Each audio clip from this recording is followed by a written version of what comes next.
Capítulo 1. A confissão do pecador. Tem misericórdia de mim, ó Deus, por teu amor, por tua grande compaixão, apaga as minhas transgressões. Lava-me de toda a minha culpa e purifica-me do meu pecado, pois eu mesmo reconheço as minhas transgressões e o meu pecado sempre me persegue.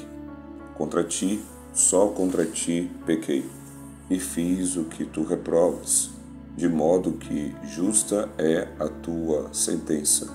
Tens razão em condenar-me. Sei que sou pecador desde que nasci, sim, desde que me concebeu minha mãe. Salmo capítulo 51, versículos de 1 a 5. Normalmente é admitido que o Salmo 51 talvez seja a exposição clássica no Antigo Testamento sobre a questão do arrependimento. De fato, há um sentido em que se pode afirmar que talvez ele seja a exposição clássica sobre este assunto de arrependimento na Bíblia inteira. Ele é o registro da agonia da alma de Davi, o rei de Israel, após ter sido culpado de um crime particularmente terrível.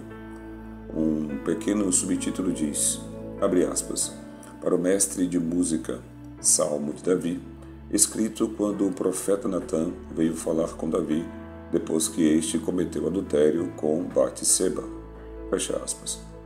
Em outras palavras, há um sentido em que não podemos compreender verdadeiramente este salmo e o seu ensino até que tenhamos em mente o contexto que ele lhe deu existência.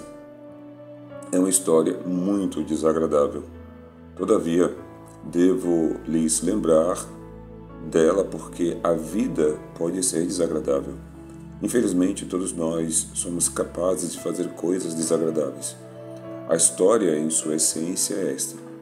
Davi era o rei de Israel e, neste momento particular no seu reinado, seus exércitos estavam ocupados numa guerra. O próprio Davi não estava com o exército. Ele tinha permanecido em Jerusalém. Somos informados de que um dia aconteceu que ele estava assentado no telhado de sua casa, olhando aparentemente distraído à distância, quando viu uma linda mulher. A mulher era a esposa de um homem que estava combatendo com os exércitos de Davi contra o inimigo. Davi, tendo olhado e gostado da mulher, cobiçou-a e ordenou que ela fosse trazida a ele. Ela veio e ele cometeu adultério com ela. Ele a seduziu. Então, para cobrir o seu pecado, ele enviou a mensagem ao seu comandante-chefe, Joabe, e mandou dizer que enviasse para casa Urias, o heteu, o marido daquela mulher. Ele veio e teve entrevista com o rei. O rei então o despediu e o mandou para casa. Contudo, Urias era um homem honrado, e ele não foi para casa e para sua esposa. Ele sentiu que não deveria fazer isso quando os exércitos do rei estavam no campo de batalha, e quando talvez o destino de Israel estivesse em perigo.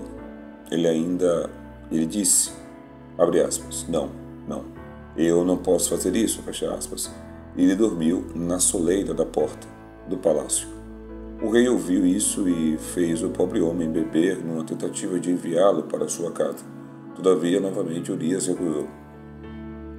Então, Davi escreveu uma carta para Joabe e o enviou por mão de Urias. Com efeito, ele disse, abre aspas, eu quero ficar livre deste homem. Você deve, de uma forma ou de outra, colocá-lo à frente da batalha, fecha aspas. Joabe executou a ordem, organizou para que Urias, o heteu e outros fossem colocados à frente da batalha, onde a maioria dos homens valentes do exército inimigo estavam presentes.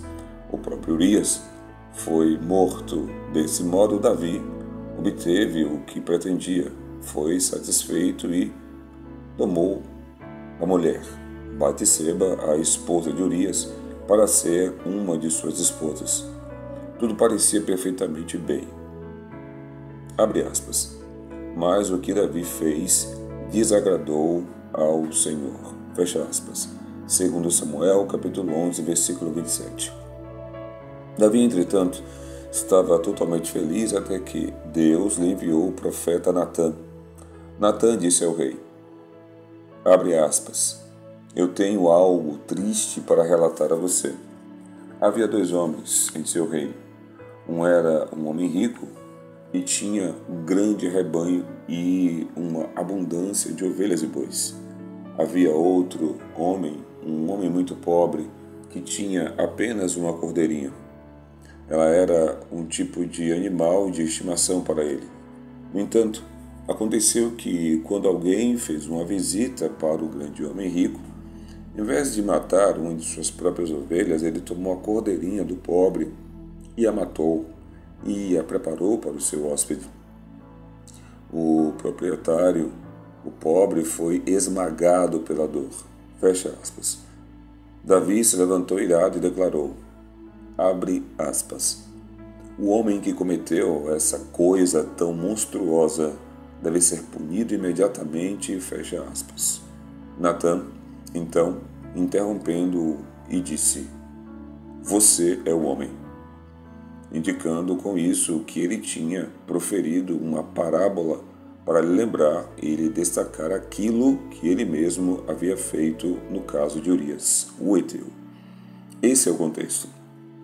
Davi subitamente olha-o e é tomado por um sentimento de culpa e horror. E foi nessa condição que ele escreveu este Salmo 51.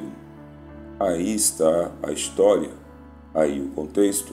Pois bem, espero estudar este salmo com vocês, porque ele encaminha a nossa atenção de maneira bem patente e convincente para algumas das verdades básicas e fatos concernentes à nossa vida neste mundo. Ele esquadrinha especialmente o grande assunto de nossa salvação.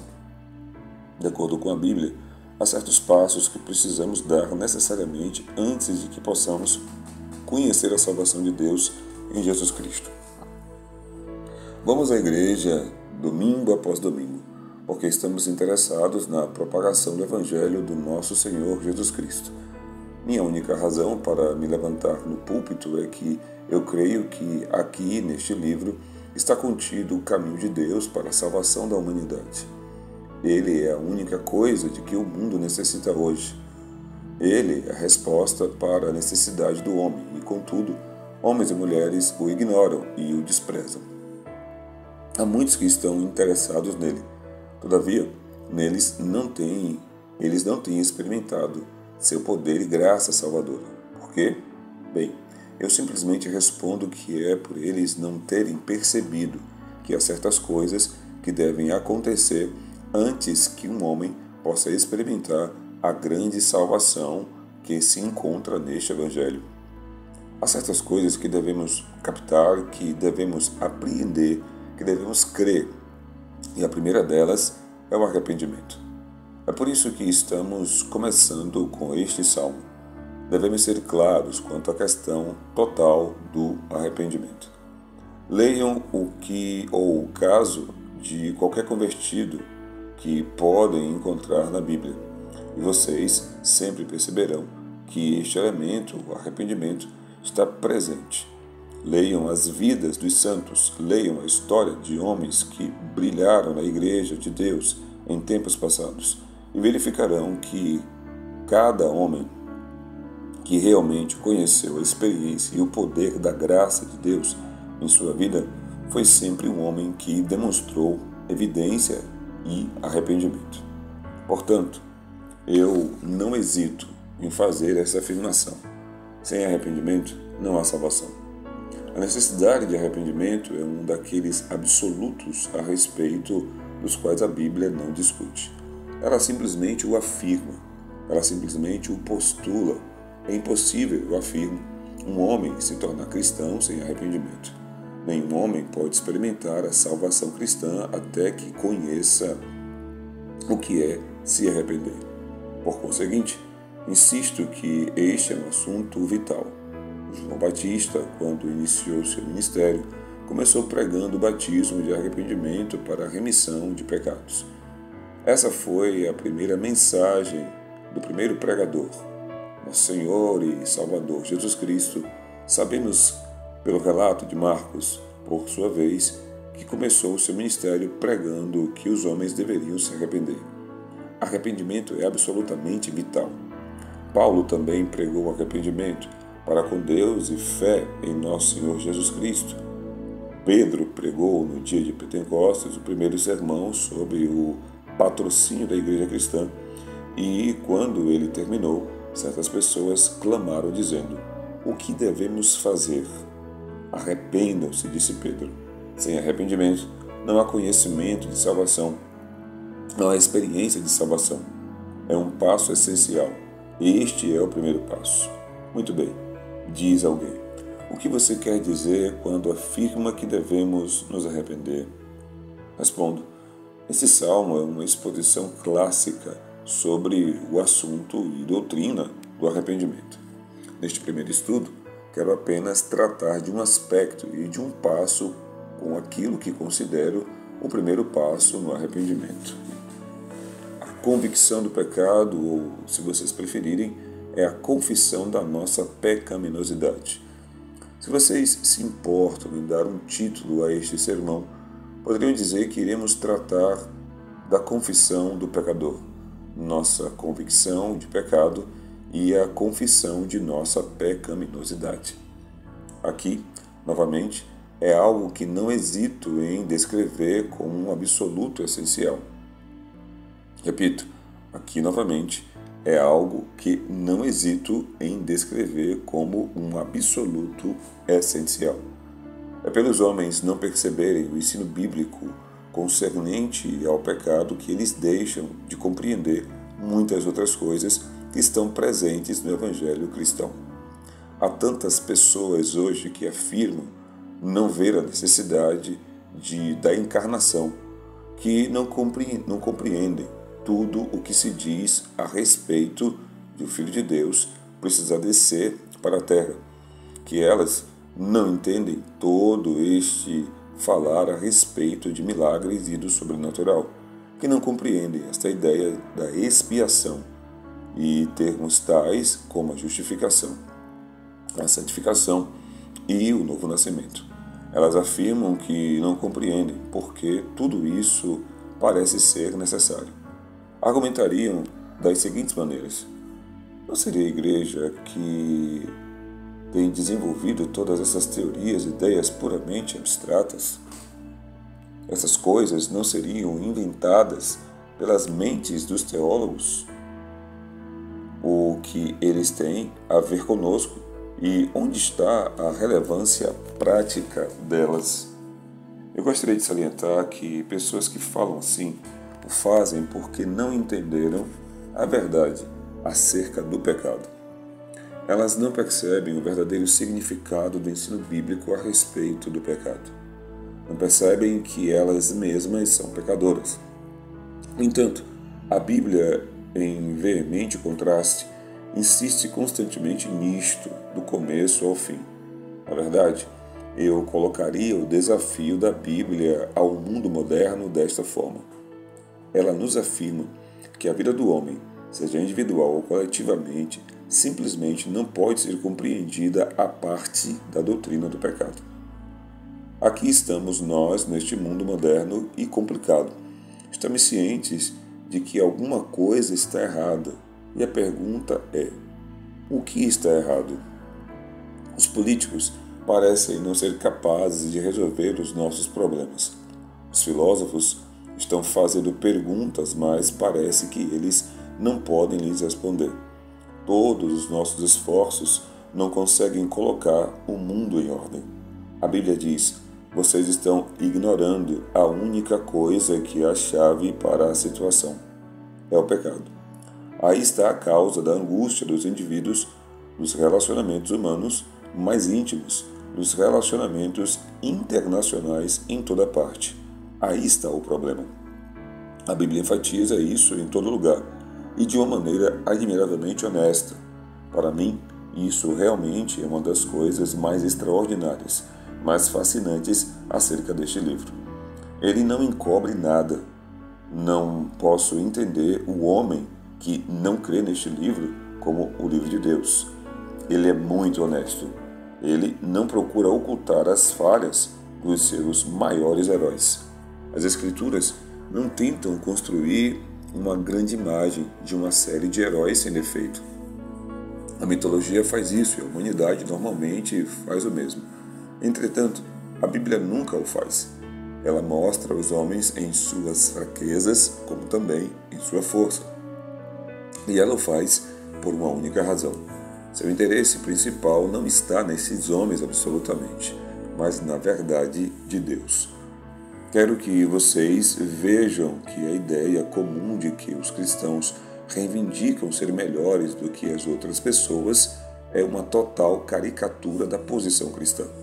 Ao invés disso, a posição cristã, segundo creio, é que estou total e absolutamente perdido sem a graça de Deus. Eu sou o que sou pela graça de Deus. Essa é a afirmação bíblica. O argumento da Bíblia é que a única esperança para o homem está no Evangelho e na graça de Deus. Este é o Evangelho para pecadores. Há um sentido em que ele nada tem a dizer a um homem até que este veja a si mesmo como um pecador. Em outras palavras, a finalidade de suas afirmações ao homem é fazê-lo ver que é pecador. A Bíblia nada tem a dizer a um homem que não está arrependido. Sua primeira palavra é um chamado ao arrependimento. Dessa forma, ela trata desta terrível doutrina do pecado. Seu argumento a respeito do pecado pode ser colocado da seguinte forma: que o pecado é um terrível poder maligno, que o pecado é tão terrível, uma coisa tão poderosa, que leva todos nós para baixo, que cada homem que tem andado neste mundo se torna vítima dele. A Bíblia nos fala que o poder do pecado é tão grande e terrível como isso, que mesmo um homem admirável e maravilhoso como Davi, o rei de Israel, pôde cair no caminho que eu já descrevi. Ora, diz a Bíblia, até que você perceba que está enfrentando um poder como esse, não terá começado a pensar corretamente. Se você não reconhecer que todo o tempo em que estiver nesta vida e neste mundo haverá este terrível poder infernal dentro de você e ao seu redor e sobre você, então será um mero principiante nestes assuntos. O fato é que aqui neste mundo há principados e potestades, dominadores deste mundo tenebroso, forças espirituais do mal nas regiões celestes, tentando, perseguindo e oprimindo você. Essa é a doutrina bíblica do pecado. Essa é a terrível coisa que está revelada para nós neste salmo. O primeiro passo é que o homem tem que reconhecer e confessar a sua pecaminosidade. Realmente, este Salmo 51 é o que vocês podem denominar, se quiserem, uma oração de um desviado. Foi a oração de um homem que havia crido em Deus e experimentado a graciosa direção divina. Trata-se de um homem que caiu, embora tenha conhecido a verdade. No entanto, isso não faz nenhuma diferença. O que Davi nos fala aqui acerca do pecado é sempre verdadeiro a respeito do pecado, seja ele o pecado de um crente ou de um incrédulo. O pecado nunca muda o seu caráter e, portanto, o que Davi diz acerca do pecado é algo que será sempre uma verdade universal a respeito do pecado. Aqui, então, constatamos os passos e os estágios através dos quais um homem inevitavelmente passa quando se torna convencido e convicto do seu pecado. Eu simplesmente quero enumerá-los e sublinhá-los. O primeiro passo é este: o homem chega ao conhecimento e reconhecimento do fato de que pecou. Ouçam Davi no versículo 3. Abre aspas. Pois eu mesmo reconheço as minhas transgressões e o meu pecado sempre me persegue. Fecha aspas. Então, a primeira coisa que acontece a um homem quando está convencido e convicto do pecado, é que ele encara o seu pecado e, na verdade, olha para o que tem feito de maneira honesta. Este relato todo nos mostra que foi exatamente isso que Davi fez, ou que Davi não fez. Repetindo, este relato todo nos mostra que foi exatamente isso que Davi não fez. Não haveria algo quase inacreditável a respeito disso, que um homem pudesse fazer as coisas que Davi fez e, no entanto, não encará-las. Certamente Davi deve ter sentido que estava fazendo algo errado, todavia ele o fez. Na verdade, ele nunca assumiu o fato do delito e continuou recusando a fazê-lo. E tendo feito estas coisas terríveis, Davi ainda não as teria assumido, se não fosse que Deus enviou o profeta Natã a ele, fazendo com que Davi reconhecesse o seu pecado, dando-lhe detalhes da mesma coisa que aconteceu, de maneira diferente. Dessa forma, Davi o reconheceu e foi humilhado até o pó. Por conseguinte, escreveu este Salmo 51.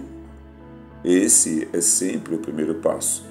Devemos parar e pensar. Devemos parar por um momento e nos examinar de frente, encarar a vida que temos vivido, o que fizemos e o que estamos fazendo. Reconheço que isso é muito desagradável. As pessoas não gostam de um evangelho que nos diz coisas como estas. No entanto, se vocês querem conhecer a salvação de Deus, vocês têm que arrepender ou se arrepender. E o primeiro passo é a convicção de pecado. E a maneira inicial para se tornar convicto de pecado é parar e olhar para si mesmo. Acaso isso não é espantoso? Pergunto novamente.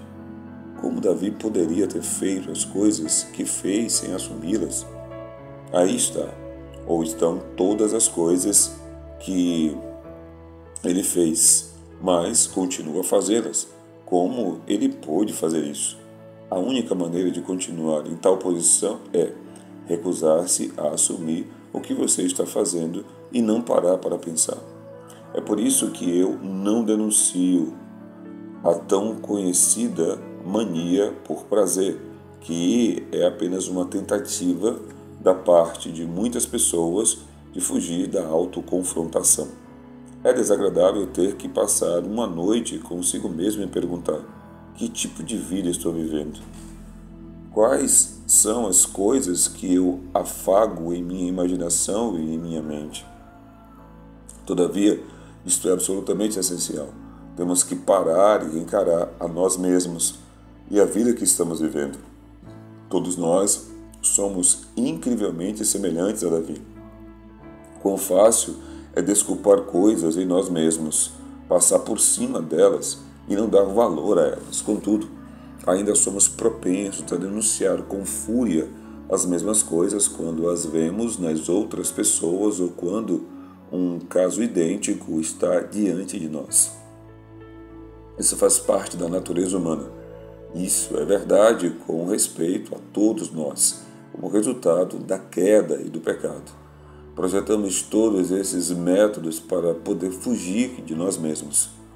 Amigo, deixe-me fazer uma simples pergunta neste ponto. Você tem encarado a si mesmo? Esqueça as outras pessoas. Levante um espelho diante de si mesmo.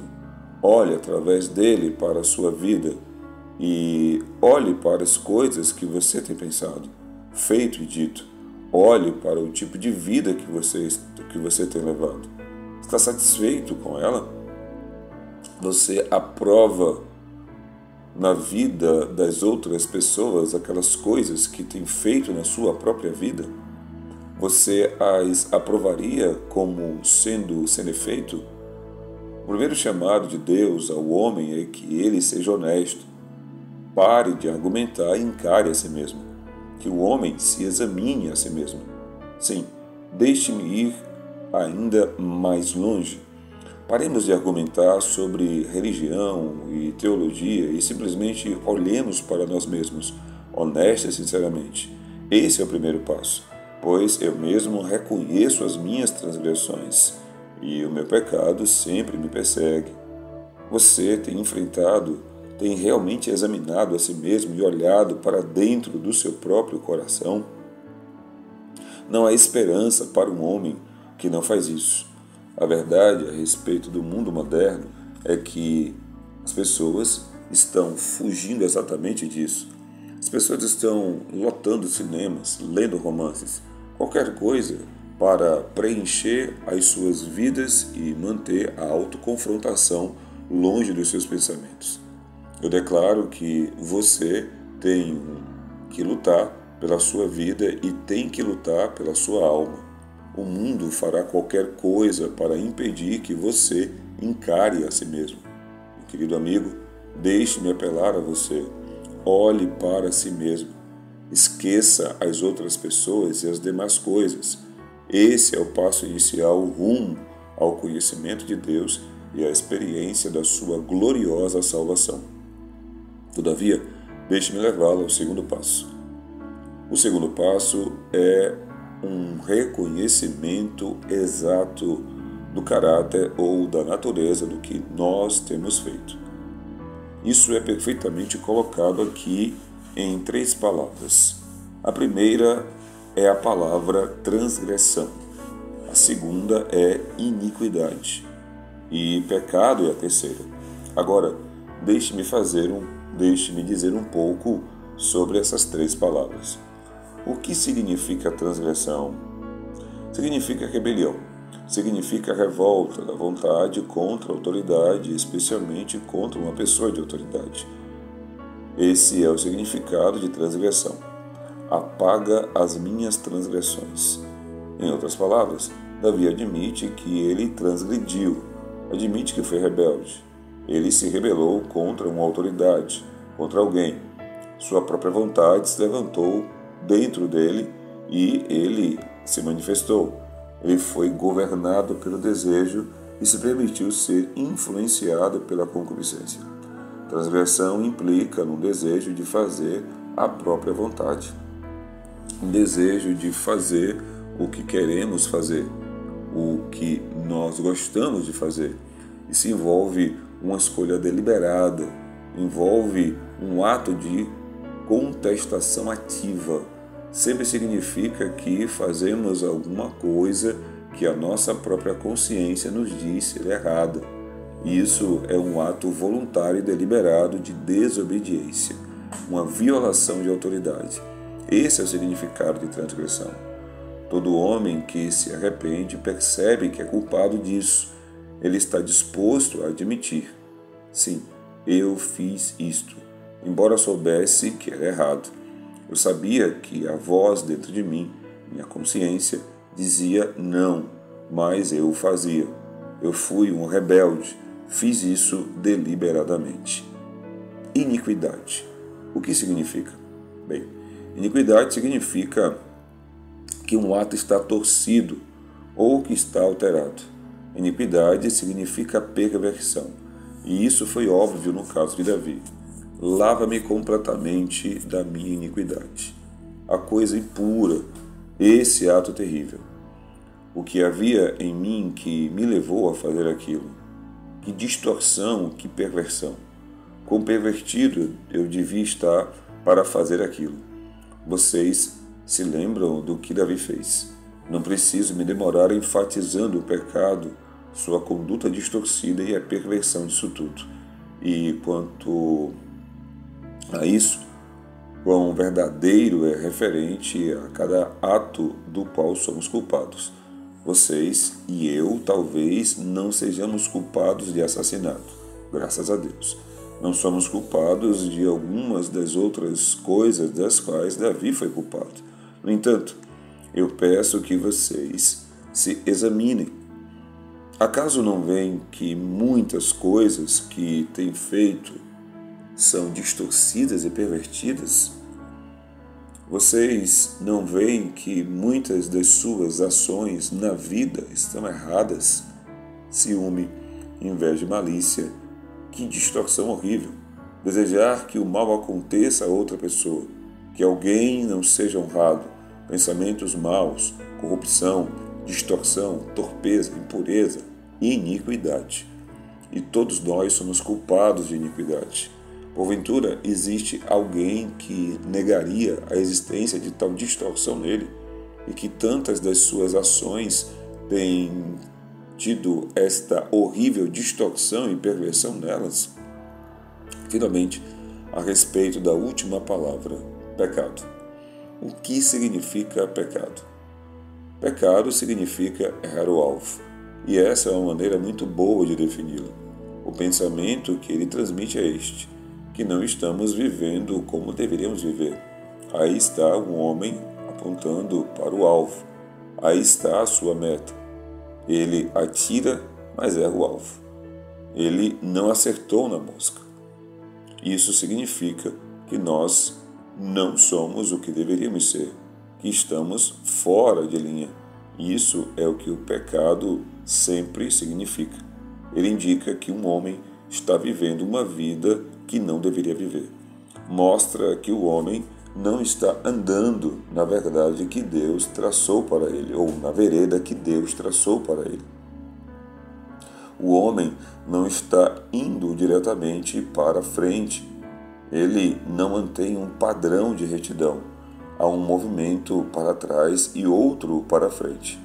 Há uma falta de retidão nele. Eu não preciso insistir nesses pontos. Sei que cada pessoa nesta congregação deve reconhecer que ela ou ele é culpado dessas três coisas: transgressão ou rebelião, iniquidade ou perversão, distorção, ações erradas e pecado, isto é, errar o alvo, não chegar lá, não sermos o que devemos ser, o que pensamos ser, indo aqui, ali e em qualquer lugar, ao invés de irmos aonde deveríamos estar indo, diretamente para frente. O segundo passo sobre convicção de pecado e sobre confissão de pecado é que o homem reconhece que esse é o caráter da sua vida e das suas ações.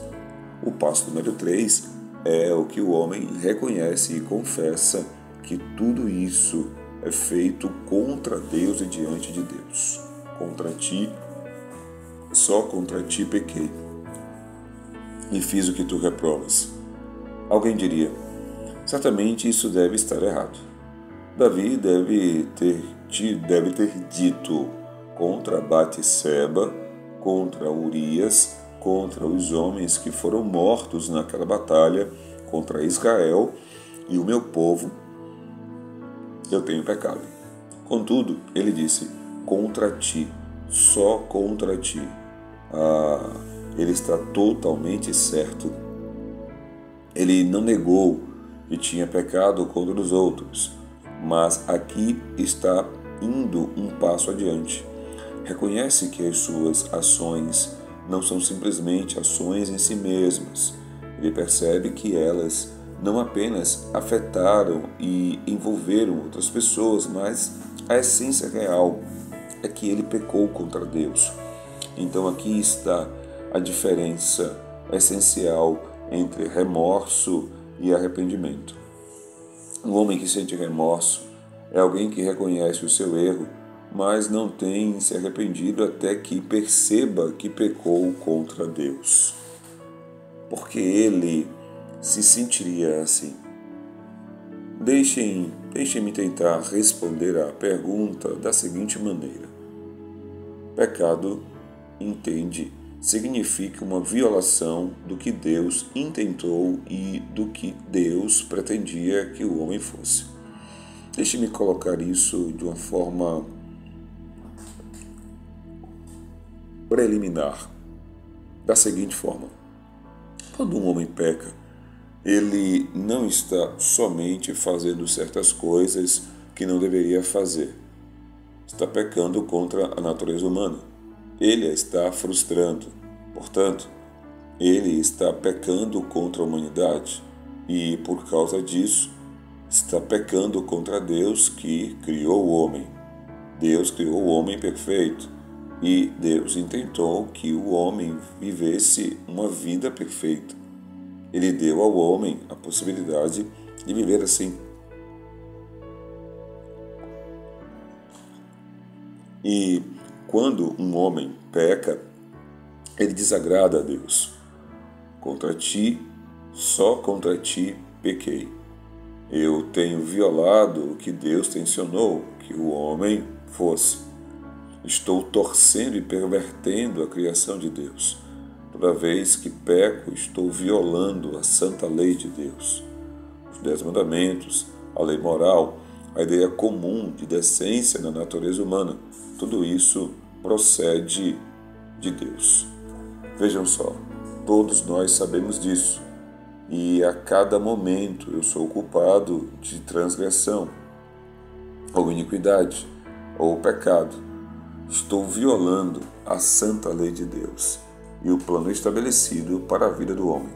De fato, eu também estou violando, como tenho lembrado a vocês, minha consciência dentro de mim. A consciência foi colocada em mim por Deus. Não fui eu que a coloquei. Como frequentemente temos desejado não ter uma consciência. Entretanto, ela existe. Vocês conhecem aquela voz interior que fala e lhes diz que certa coisa não deveria ser feita. Se vocês fizerem essa coisa, estarão violando o preceito de Deus. Isto também é pecado contra Deus, porque significa que fazemos todas essas coisas a despeito da sua bondade para conosco. Penso que essa foi a coisa que quebrantou o coração de Davi mais do que qualquer coisa. Deus havia sido tão bom para com ele. Ele simplesmente era um jovem pastor de ovelhas e Deus fez dele rei deste grande reino e concedeu a ele abundantes bênçãos. Davi ainda confessou: eu tenho feito essa coisa terrível. Ele disse: contra ti, só contra ti pequei. Amigo, Deus tem dado a você o dom da vida. Você não trouxe a si mesmo para este mundo. Você é uma personalidade única. Ele tem derramado as suas bênçãos sobre você. Ele colocou você numa família, cercando você de amor. Ele tem dado a você alimentação e abrigo. Ele poderia ter negado tudo isso. Pense na bondade de Deus que tem sido concedida a você de diferentes maneiras. E nós ainda o desprezamos. Pecamos contra ele e contra a sua maravilhosa bondade, a sua benignidade e o seu amor para conosco. Qual é o próximo passo? O próximo passo é que o homem admita que não tem absolutamente nenhuma desculpa ou direito. Contra ti, só contra ti pequei. Fiz o que tu reprovas, de modo que justa é a tua sentença. E tens razão em condenar-me. Em outras palavras, Davi está dizendo a Deus: eu não tenho uma desculpa sequer. Eu não tenho direito. Não há nada a ser dito por mim. Não há argumento para o que eu tenho feito. A coisa toda foi o resultado da total teimosia. Estou inteiramente errado. Nada tenho para pleitear a favor de uma mitigação. Quero enfatizar isso. Afirmo que isso é uma parte absolutamente essencial do arrependimento e da convicção de pecado. Por conseguinte, insisto com você, amigo, para que examine a si mesmo e suas ações. Você pode justificar tudo o que tem feito? Você realmente pode pleitear uma mitigação? Deixe-me falar na posição de Natã, o profeta. o que sucederia se eu me levantasse neste púlpito e descrevesse a sua vida para você mediante uma parábola acerca de outra pessoa. Você entenderia isso? Devemos examinar a nós mesmos a esse respeito. Deixe-me falar francamente, colocando a situação da forma seguinte.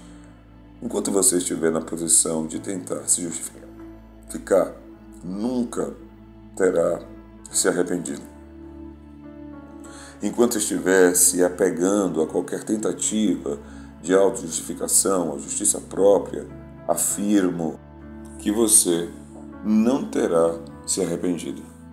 Certamente, o homem que está arrependido é aquele que, com Davi diz, não há uma desculpa sequer. Eu vejo isso claramente. Eu não tenho justificação. As coisas que vejo em minha vida, eu as odeio. Não tenho o direito de fazê-las. Eu as faço deliberadamente. Sei que estou errado. Admito isso. Eu confesso isso francamente, para que sejas justificado quando falares e puro quando julgares. Acaso você sente que Deus é um tanto duro quando Ele o condena? Você sente que Deus estaria sendo injusto se você, afinal, viesse a se achar no inferno? Se você pensa assim, então ainda não se arrependeu. Eu reafirmo que o teste do arrependimento é este, que um homem, tendo olhado a si mesmo, no seu próprio coração e vida, diz para si mesmo: eu nada mereço, senão o inferno. E se Deus me enviar para lá, não tenho uma reclamação sequer a fazer. Não mereço outra coisa. Essa é uma parte essencial do arrependimento. E sem arrependimento não há salvação. O homem, eu afirmo, que tem uma convicção do pecado, é o homem que segue esses passos. E isso me leva ao último passo.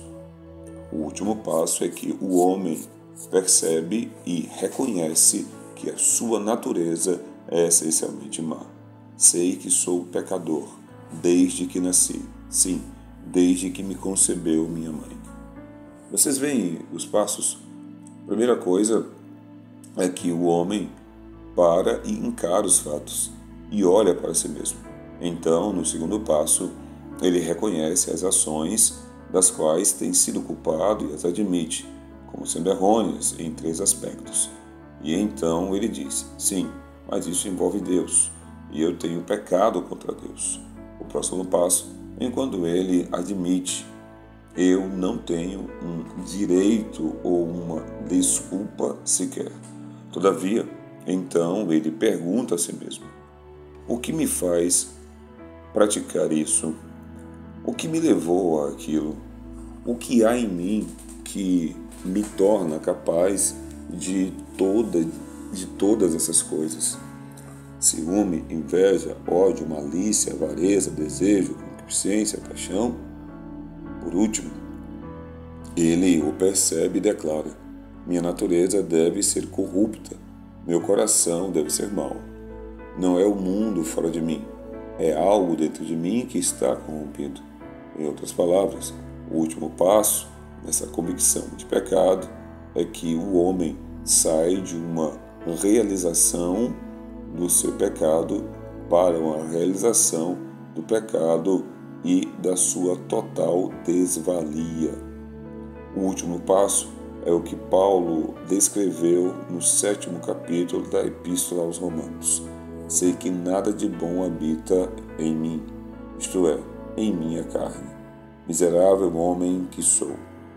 Quem me libertará do corpo sujeito a esta morte? Versículos 18 e 24. Ou seja, ele declara: dentro de mim, eu sou corrompido, sou impuro, meu coração é sujo. Não simplesmente que eu faço as coisas que eu não deveria fazer. O problema está em mim mesmo. É que eu tenho um desejo que me leva a fazer coisas, ou essas coisas, e eu quero fazê-las. Por quê? Porque há algo em mim que atende à atração do mal. É isso que me aborrece. Eu sou capaz disso e convivo com isso. É o meu coração, não é o mundo. Como Shakespeare o colocou, o erro, querido Brutus, não está em nossas estrelas, mas em nós mesmos, que fomos ou que somos inferiores.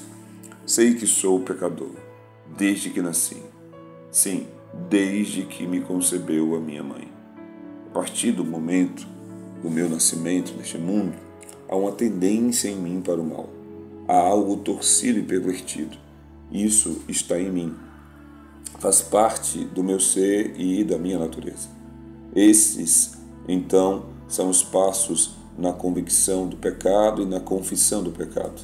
Se você percebe a verdade do que tenho tentado dizer, não deseja clamar como Davi? Tem misericórdia de mim, ó Deus? Essa é a coisa certa, a única coisa a fazer, meu amigo. Se você vê a si mesmo como alguém que tem pecado, então eu o suplico, corra para Deus. Lance-se sobre a sua misericórdia. Você não fará isso em vão. Descobrirá que Ele fez total provisão para você. Ele enviou o Filho do seu amor a este mundo justamente por você, para morrer pelo seu pecado no monte do Calvário. Seu pecado foi punido. Ele o cancelou na cruz. Ele purificará você e fará você alvo como a neve. Ele o dará todas as coisas que necessitar. Corra para ele. Se você tem visto a sua necessidade, fará isso. O homem que vê isso, como Davi viu, imediatamente clama: tem misericórdia de mim, ó Deus. Purifica-me. Faça o mesmo e a sua oração será gloriosamente respondida e você experimentará a alegria da grande salvação de Deus.